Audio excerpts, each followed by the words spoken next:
Buried deep beneath the slate-gray waters of Cook Inlet lies the source of power for Alaska's biggest city and most populated region. For decades now, oil companies have tapped pockets of natural gas spread throughout the inlet. That work has brought a steady stream of natural gas to Anchorage's doorstep. Energy that generates heat and electricity, keeping homes warm and businesses illuminated. It's a source of natural gas that's been reliable and affordable.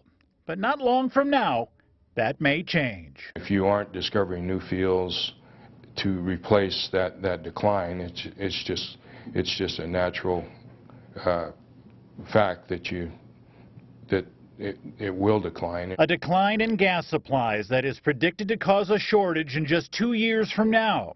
So what happens to a city when demands for power outpaces its energy lifeline? Some answers tonight. Now, Channel 2 News presents One Alaska, the tipping point, prosperity or peril. Here is your host, Steve McDonald. Good evening. Alaska is known for a lot of things: majestic mountains, beautiful scenery, wildlife, and its unique blend of people. But Alaska is also known as an energy-producing state with an abundance of natural resources like oil, coal, and natural gas. So it seems ironic to many people that Alaska is on the brink of what can be described as an energy crisis. Just ask the people living in rural villages and in the city of Fairbanks, where the cost of heating homes and businesses has skyrocketed in recent winters. Now, if you live in Anchorage and think that this is a problem only affecting those in remote parts of the state, think again. Alaska's largest city depends heavily on Cook Inlet natural gas to stay warm in winter. But a recent study shows that the supply of available gas will very soon run short of demand. So that's where we're going to start this edition of One Alaska, in our own backyard, where when it comes to natural gas, we're facing a shortfall, and that may mean much higher heating bills. With the flip of a switch, we light up a room, turn a knob, and our home is warmer. It's power at our fingertips. Cook Inlet is the source of that power. Since the 1950s, it's provided a steady and reliable stream of natural gas, not only for Anchorage, but for much of south-central Alaska as well. But there's a problem brewing under the inlet. Those wells that have been producing for so long are now running low on gas. From the existing wells that are currently producing, we're observing a decline on the average for Cook Inlet of about 16% a year. And along with the decline in production, another problem. Right there, you're not bringing on as many new completions to produce gas as what we saw in the decade of 2000. According to the PRA report, in the past, Cook Inlet saw an average of 14 new wells drilled each year. PRA says since 2010, that's declined to about 5 to 8 wells a year. It's a predicament that's grabbed the attention of Anchorage-based utilities like NSTAR Natural Gas, Municipal Light and Power, and Chugach Electric. They were concerned that perhaps there were shortfalls coming up in the future. The utilities hired Pete Stokes, an analyst with Petrotechnical Resources of Alaska, to study future gas production in Cook Inlet. His research and recent updates confirm their fears. 2015 and beyond, we still see a supply gap occurring. 2 years from now, the demand for natural gas will be greater than what existing wells in Cook Inlet can supply. That news raised alarming questions at NSTAR, including, will the energy provider be able to keep its gas pipeline filled? That fundamental question of pipeline pressure is literally tied to what comes out of the ground on any given day.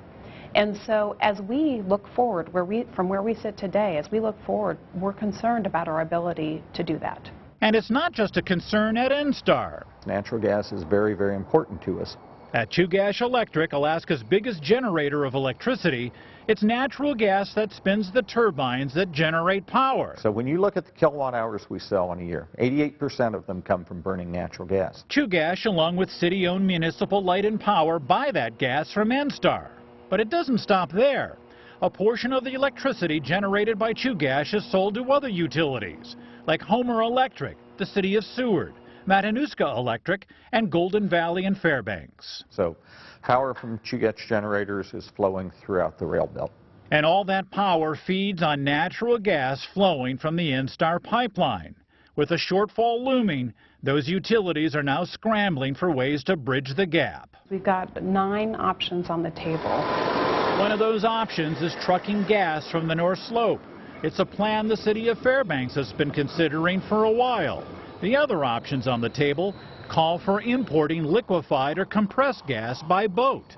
The LNG and CNG that we would import would come in from Australia, Canada, the United States, someplace outside of Alaska. Importing energy to an energy-producing state. For some, that's a bitter pill to swallow. I'm a lifelong Alaskan. Nobody more than I wants to use Alaska's gas to serve Alaska's customers. But the bottom line for utilities is making sure the power stays on when the shortfall is expected to hit in 2015. Our primacy is on delivering reliable energy to our customers, whether that be electricity or gas. And that has to be our primary goal. And while the utilities are preparing to deal with reality, cold weather means increased energy use. Convincing the public that there's a problem looming hasn't been easy. To understand that there's a shortfall when everything's working, you know, I hate to use the expression of fat, dumb, and happy, but, you know, if there's no, you don't feel any problem, why should anybody else feel any problem? South Anchorage Assemblywoman Jennifer Johnson is also a member of Mayor Dan Sullivan's Energy Task Force. The mayor formed the task force 4 years ago to look for energy alternatives and to educate the public about energy use. Part of that education process is informing the public that keeping the heat and lights on is going to cost more. When red, set your thermostat even lower. We're not going to have the low rates we've always had. And I'd rather say non-interruptible energy, because I think that's as or more important. Some say the irony of the projected natural gas shortfall is that it comes at a time when Cook Inlet is bustling. There's been such a resurgence of activity due to new legislation that's allowed additional credits for exploring in Cook Inlet, and just the activity that we've seen build up over the last couple of years. Companies like Hillcore, Escapeda, and Apache are taking advantage of tax incentives approved 3 years ago by the Alaska legislature. They and other companies are aggressively looking for new pockets of natural gas in the inlet. That renewed activity has produced optimism. And we really hope that this exploration is followed by production so we get more gas out of Cook Inlet, and that what we're looking at in terms of importation options wind up being a relatively short-term scenario. But even if there was a huge discovery tomorrow, it would take at least 5 years to bring it to market. Most of the new exploration that we're talking about that's going on in Cook Inlet will require a significant amount of time for permitting and construction and before you'll ever see first gas. For now, utilities, local governments, and the public are preparing for what seems to be inevitable. Keeping the power flowing when our demand for energy outpaces current supply. It's a power struggle expected to last at least through the rest of this decade. Now, another option that could be in play when gas supplies run short is using diesel fuel to provide electricity. Only Municipal Light and Power is set to burn diesel fuel for running its turbines. Instar and Chugach Electric are solely dependent on natural gas. While diesel fuel works in a pinch, it is expensive. In January of 2009, an avalanche near Juneau toppled power lines connecting the city to its hydroelectric power plant. It took about a month to repair the lines. During that time, the city switched to diesel fuel to generate electricity. Juneau residents saw their electric bills increase 5 times higher than normal. Now, here in South Central, there's a kind of insurance policy in place to help avoid the problems that Juneau faced after that avalanche. In fact, it's an insurance policy that it's already paid dividends. Last December, Anchorage experienced a run of days where the temperature plunged well below zero. Residents turned up their home thermostats to stay warm. That put an extra drain on Instar's gas line. The utility says it would have run short on supplies if it hadn't been for its newly constructed natural gas storage facility in Kenai. Instar says it takes excess gas produced from Cook Inlet during the summer when the demand for gas is low and deposits it in its storage facility. It's then saved for an especially cold day. So things is doing exactly what it's supposed to do, and it's performing exactly as it should, and it's helping us to ensure that we can meet our customers' needs The question is, will there be enough gas to put into things, and will things that continue to perform in that way in the future? The gas storage facility could act as a buffer, getting utilities through tight spots in the future. That's as long as existing wells in Cook Inlet continue to pump excess natural gas during the summer months. So does the solution to the shortfall of Cook Inlet natural gas supplies exist in Cook Inlet itself? As you heard in our story, a number of companies are aggressively searching the inlet for new supplies of gas. Joining us now is a man who keeps a close eye on what's happening in the inlet. That's the Department of Natural Resources Commissioner Dan Sullivan. And thanks very much for being with us tonight, Commissioner. You've not been commissioner for very long. You haven't had this job for a while, and this problem, this problem's been in the makings for an awful long time. But how did we get into the position of having an energy shortfall like this here in South Central Alaska? No, you're right. It's been in the making for quite a while. But I think, kind of in general, you have a mature basin in Cook Inlet, so that's been a basin producing energy and jobs, by the way, for decades for South Central. And then, importantly, you have a basin that's in transition, meaning that's been a basin that initially was dominated by very big companies, Marathon, Chevron. They've indicated that they were moving out, and you have a transition into newer companies, and that presents both challenges and opportunities. And I know one of the challenges that has been discussed on the program already is having enough gas under contract by producers for the utilities. So that's a really important, it's a concern that we've had. It's a concern certainly that the utilities have had. But it also presents, in some ways, it's not the same thing. Not having gas under contract is not exactly the same thing as having a basin that's fully depleted. They're a little bit different. And so what we have been focused on in the transition phase is to go out and aggressively recruit companies that are experts in coming into older basins, turning them around. And we've been, I was just down in Houston a couple weeks ago doing this, but really a couple years ago we started aggressively pitching companies, new explorers, companies that have very good track records of coming into older basins and turning them around.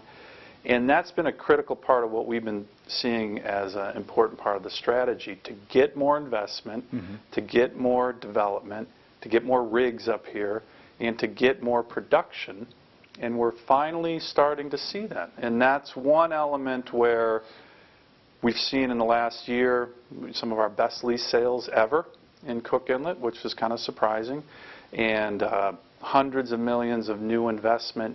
What we're doing now is trying to get these companies to focus, to move from the exploration, development, to that production phase, more gas, so they can sit down with the utilities and have longer-term contracts that we think are needed in the inlet for the security of Alaskans in terms of energy in South Central, which is, the #1 thing we've been focused on. Are you optimistic that they're going to be moving to the production phase of this at any time soon? We've been concerned, like the utilities, but the concern hasn't frozen us. It's kind of spurred us to action. And I know your piece, you focused on the storage. That was something else where a lot of people, the state, the utilities working together, has played a really important role in bringing additional security.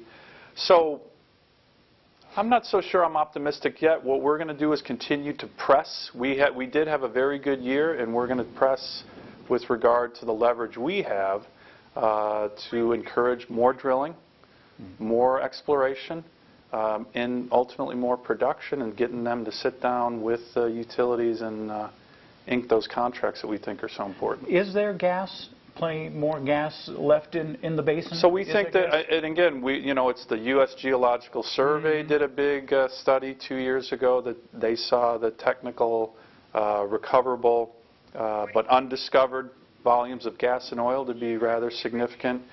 We've seen, again, what we see is a lot of opportunity, but the key is that doesn't matter if you don't have the investors, if you don't have the companies. And as we've gone through that transition with the big companies moving out, we're trying to get the newer companies, and they're still big. Apache's a huge company, Hilcorp's a good-sized company, Buccaneer, Nordak, a lot of new explorers. The key that we see is something else that's really important that we've been trying to work on is getting everybody to work together. Cook Inlet has a lot of players. It's got a lot of utilities.